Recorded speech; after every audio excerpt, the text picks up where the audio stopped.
আসসালামু আলাইকুম। এখন দেখবেন সংবাদ শিরোনাম। সম্পর্ক জোরদারের বার্তা নিয়ে পররাষ্ট্রমন্ত্রীর সাথে মার্কিন রাষ্ট্রদূতের সাক্ষাৎ। সংস্কার চলবে, ইইউ প্রতিনিধি দলকে আশ্বস্ত করলেন ডক্টর খলিল। এই সরকারের প্রতি তাদের বিপুল আস্থা, পরস্পরের আভ্যন্তরীণ ব্যাপারে হস্তক্ষেপ না করা, এই সব মূলনীতির ওপর আমাদের কার্যক্রম প্রতিষ্ঠিত। আইনি বাধ্যবাধকতায় 6 সিটিতে প্রশাসক নিয়োগ, জানালেন এলজিআরডি মন্ত্রী মির্জা ফখরুল। প্রথমবারের মতো ঢাকা সেনানিবাসে সশস্ত্র বাহিনী বিভাগে অফিস করেছেন প্রধানমন্ত্রী তারেক রহমান। পরে তিনি পদোন্নতি পাওয়া 2 সেনা কর্মকর্তাকে র্যাঙ্ক ব্যাজ পরিয়ে দেন। এ সময় প্রধানমন্ত্রীর প্রতিরক্ষা উপদেষ্টা গণমাধ্যমকে জানান, দেশের মানুষের নিরাপত্তার কথা মাথায় রেখে সশস্ত্র বাহিনীকে জনমুখী ও আধুনিক করে গড়ে তোলা হবে। ও উন্নত বাংলাদেশ গড়ে তুলতে প্রতিরক্ষা মন্ত্রণালয় কাজ করে যাবে। আমাদের যে সোলজারিংটাকে অনেকটুকু বিনষ্ট করে দেওয়া হয়েছে, সেই সোলজারিংটাকে ফিরিয়ে এনে আরও শক্তিশালীভাবে আমাদের এই গণতন্ত্র এবং সার্বিক পরিস্থিতি, সাধারণ মানুষের এবং স্বাধীনতা সার্বভৌমত্বের জন্য আমাদের একটা শক্তিশালী অস্ত্র হিসেবে থাকতে পারে।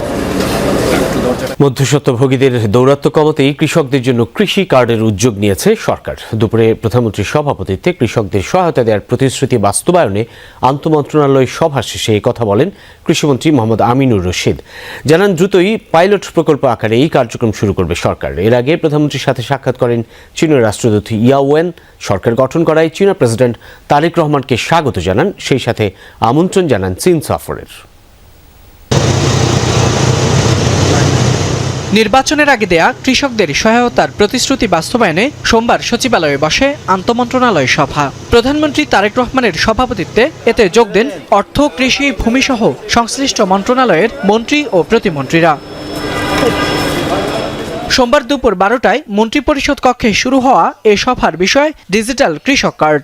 বিএনপির ইশতেহার অনুযায়ী এ কার্ডের মাধ্যমে প্রান্তিক কৃষকদের কাছে সরাসরি সরকারি প্রণোদনা, সার ও বীজের ভর্তুকি পৌঁছে দেয়া।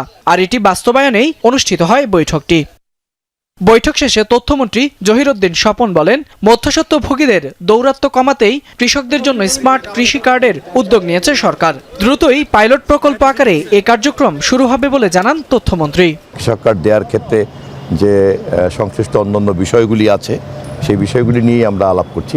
নীতিগতভাবে এটা আমাদের বহু আগেই সিদ্ধান্ত, আমরা বাস্তবায়নের জন্য আজকে প্রথম বৈঠক মাননীয় প্রধানমন্ত্রী করছেন। ইনশাল্লাহ যত দ্রুত সম্ভব আমরা ফ্যামিলি কার্ডের মতোই কৃষক কার্ডের পাইলট প্রজেক্ট শুরু হতে যাচ্ছে।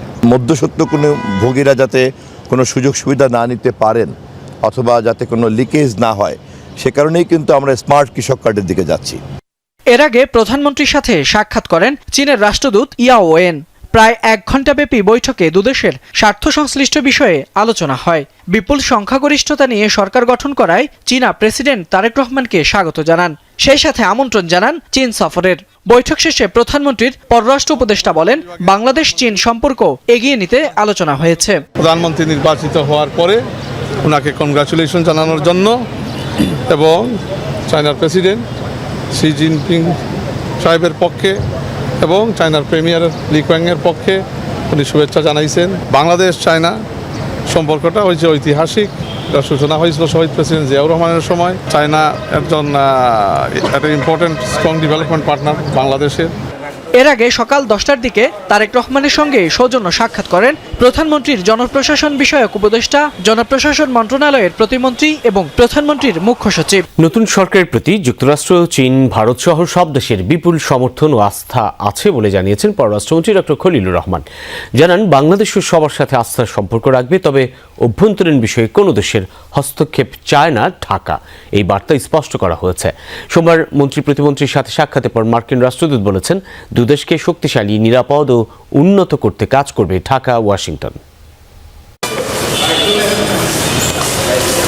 নতুন পররাষ্ট্রমন্ত্রী ডক্টর খলিলুর রহমান ও প্রতিমন্ত্রী শামা ওবায়েদকে শুভেচ্ছা জানাতে সোমবার সকালে মন্ত্রণালয়ে আসেন মার্কিন রাষ্ট্রদূত ব্রেন্ট ক্রিস্টেনসেন। প্রায় 1.5 ঘন্টা তাদের সাথে কথা বলেন তিনি।